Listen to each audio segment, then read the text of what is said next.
Welcome to For the Common Good with Juanita, and I am your host, Juanita Farrow, and we have an exciting show for you today. We have Dr. Monifa Seawell here today, and she's going to be talking to us about 4 golden rules of self-care.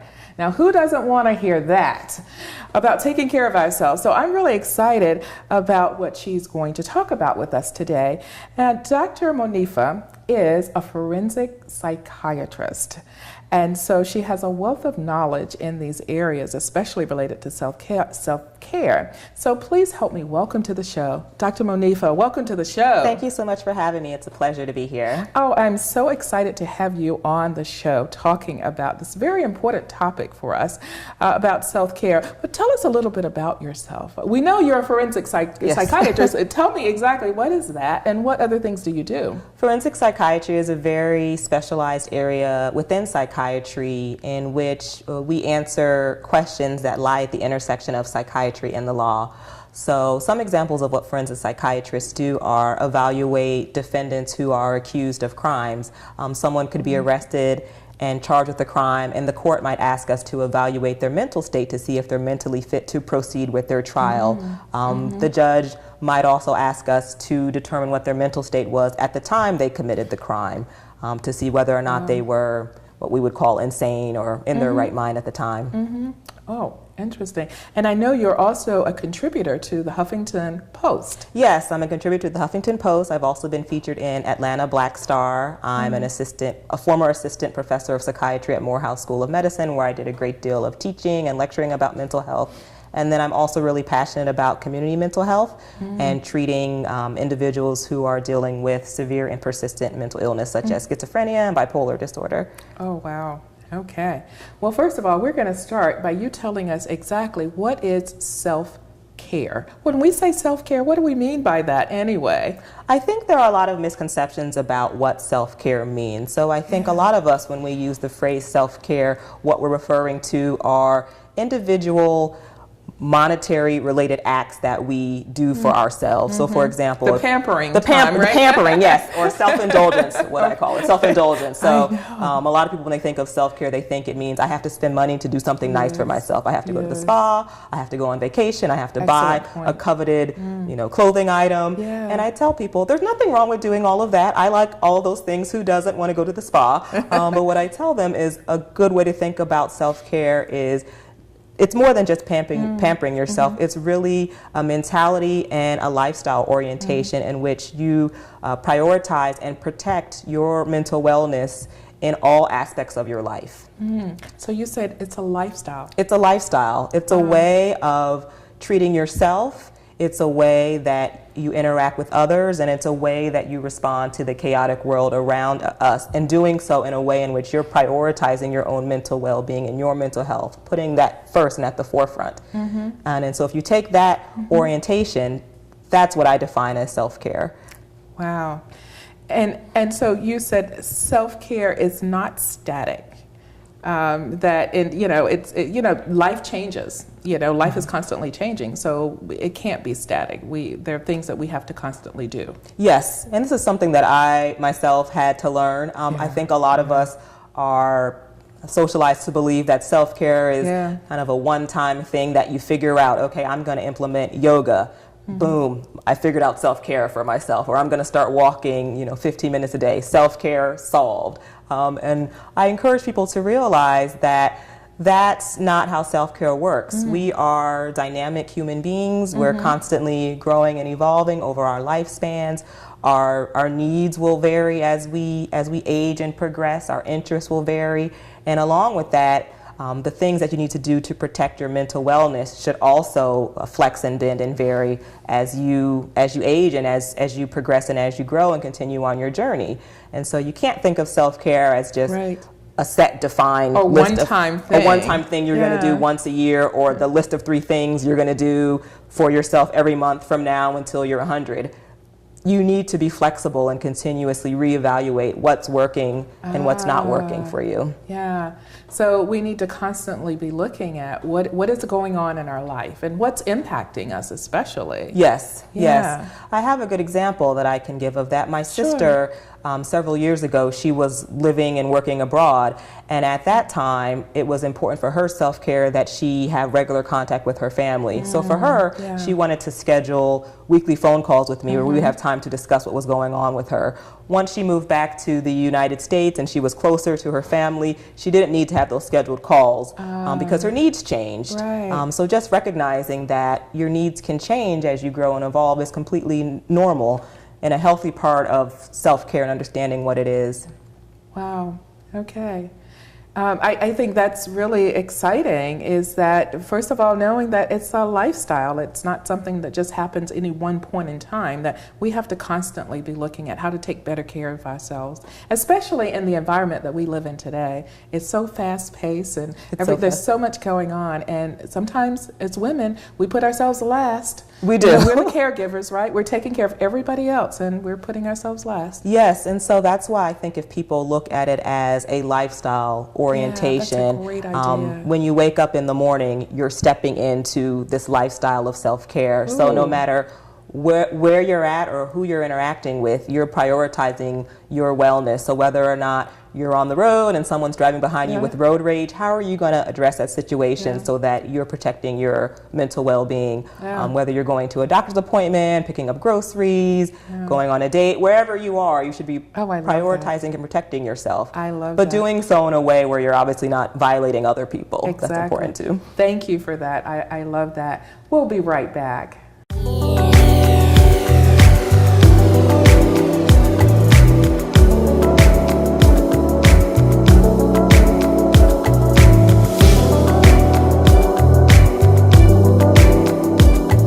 Welcome back to For the Common Good with Juanita. And I have Dr. Monifa here with us today, and we're talking about 4 golden rules of self-care. So now you talk about self-care means sometimes eliminating. Ooh. Yes. What do you mean by that? Do I really want to ask that? There are a lot of things I'd love to eliminate. Okay, but you're going to tell us what. So I think, as we were speaking about earlier, I think a lot of times when we think about self-care, we think about what special things can I add to my life? What activities, what events, what fun things can I add to my life to make myself feel better? Right. But what we don't often realize is that self-care often involves eliminating toxic people, places, things, jobs, relationship situations, and removing those things can have a tremendous positive impact on your mental well-being. So I encourage people that while you're thinking about what special things you can add to take better care of your mental health, start taking a really hard look at different areas of your life and figuring out what can you eliminate or what things in those areas of your life are causing you stress. Okay, so you mean if I am feeling in a great mood and I have this one friend that calls me, and by the time we finish that conversation, I no longer feel that way. Anytime she calls, I may need to rethink that relationship. You definitely do, yes.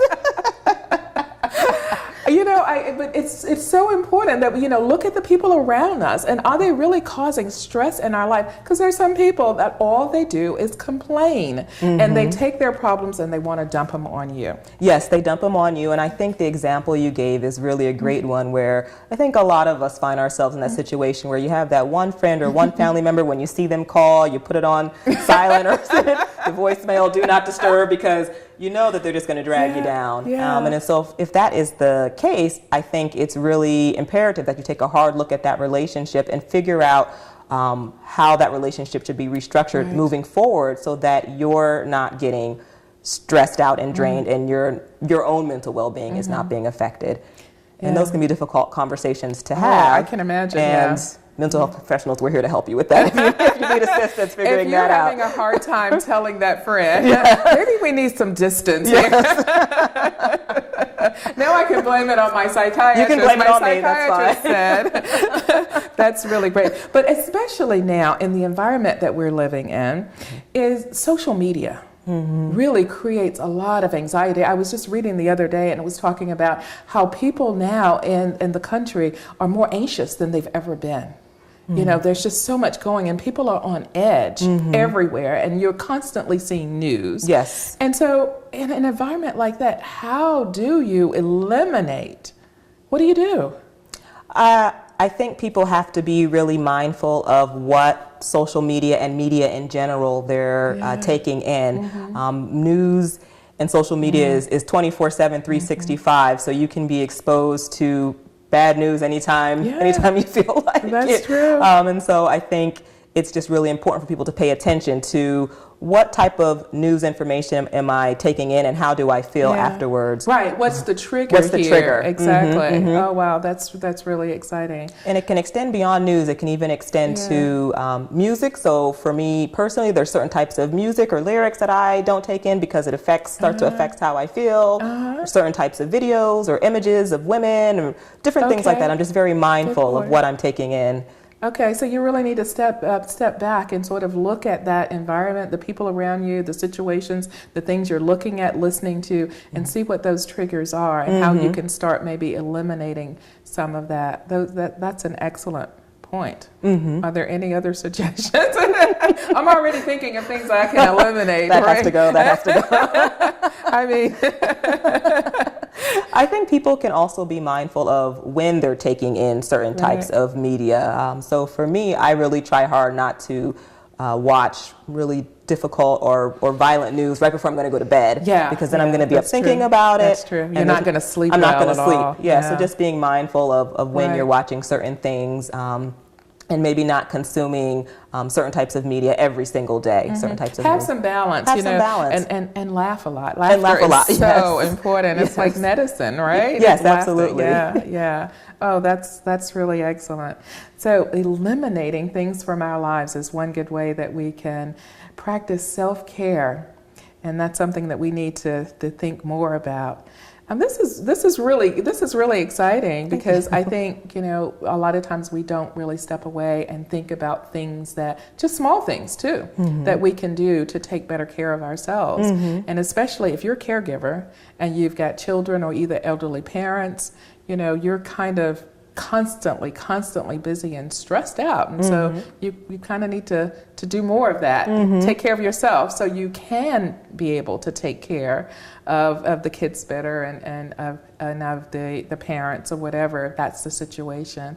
But we live in an environment that's extremely stressful, and the anxiety that we're hearing constantly all the time that's occurring in our country, it's important. It is, yes. that we get the information out there, is that, we really, there are things that we can do. Yes. Definitely to step away and kind of create a more balanced life. Yes. And an example of something that would be fairly easy for most people to do, I think a lot of us are guilty of leaving for work 5 or 10 minutes later than we should, and that can impact how we feel throughout the day. So that's one small behavior you could eliminate that could, get you to work on time, decrease your stress, set you off on a more balanced and happier, more upbeat path for the day. So just trying to eliminate leaving for work so late is an example of one small thing that someone could do for their self-care. And you might make a lot of people happy when you do that, because then you won't be stressed out and you won't make them stressed. Right. It'll have a ripple effect. Exactly. Drop the ball off. Exactly. Thank you so much for that.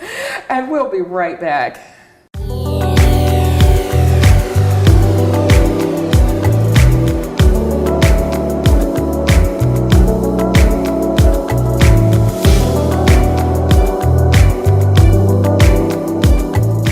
Welcome back to For the Common Good with Juanita. And I have Dr. Monifa here, and we've been talking about 4 golden rules of self-care. We're learning a lot here.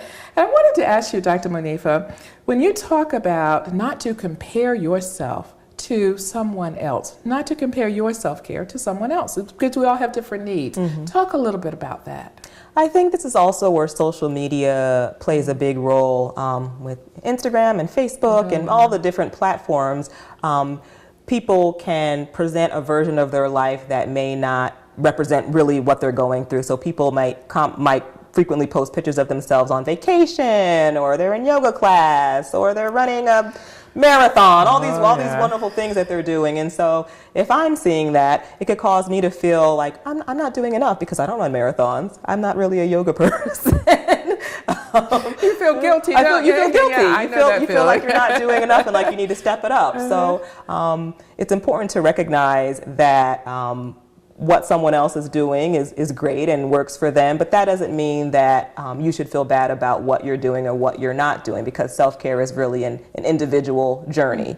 Another example of this, I can reference my sister again. So my sister is an outdoors woman. She loves to hike, she loves camping, she loves the mountains. That is not my thing. I know that I feeling. like to hike in the mall. So if I'm comparing myself to her, I would feel like I'm not measuring up because she's this, outdoors sportswoman. But recognizing that we're individuals and we're different, and respecting and honoring my individuality, I'm able to feel comfortable with the things that I do to maintain my self-care. Right. I absolutely know that feeling. We're all different. I used to tell someone that my idea of camping is an air-conditioned log cabin. Yes. I need plumbing. I mean, that's just the way it is. Okay, to each his own. Okay, I understand that. But that's really good. So we shouldn't compare ourselves to anyone else because we have different needs and we have to figure it out. We have to figure out what works best for us. What is it that we need? Yes, what works best for you as an individual, because what works well for someone else, you might actually find that decreases your mental wellness or affects you in a negative way. So for example, if someone feels really relieved and happy by running marathons, if you're not a runner and you start running, you might feel worse. So you really have to just honor your individuality, like I said, and take a look at what works best for you. And be okay with that. Yes. Yeah, that's great. That's really exciting. Do you have any other tips perhaps that you can share with our viewers that might help them in this whole area of self-care? I would encourage people to be gentle with themselves. I think a lot of times what I see is when people decide that they're going to start being more intentional about self-care, they try to take on too much too soon. But just start small. Look for very small, achievable goals that you can take on. If there's a difficult relative that you need to maybe confront, that might be something that you take on later on. You might start off with something that's a little bit easier, such as leaving for work 5 minutes earlier. I've also heard some talk about journaling or writing as a type of therapy or something that really helps them create an outlet for them or something. Yes. But find something that you really like. Find something that you like, yes, and that works for you, absolutely. Yeah. Great. That is excellent. Well, this has really been exciting, and all the information, the 4 golden rules of self-care. Yes. And I think that's perfect. It's that it's a lifestyle. We talked about that. Just being a lifestyle, and that it's not static. We constantly have to look at things that we can do and adapt to a changing environment. Yes. And we need to eliminate some things from our lives sometimes. We heard that loud and clear. And sometimes that could be people too, at least a distance, ourselves from certain situations, and be mindful of that, and watch how much TV you watch, especially if it's affecting how you sleep and, the anxiety level and those kinds of things. And you don't have to compare yourself to anyone else. Right. That is so very important. So tell us how the viewers can learn more about you. The best way to learn more about me would be to go to my website. That's drmonifamd.com, drmonifamd.com, or they can email me directly at info@drmonifa.com. Thank you so much, Dr. Monifa. This has been a real exciting show, and I think very, very helpful, especially in this environment, what we can do to try to help others live a more balanced and their best life. So thank you so much for joining our show and giving us all this information. Thank you for having me. You are so welcome. And viewers, thank you for tuning in to For the Common Good with Juanita.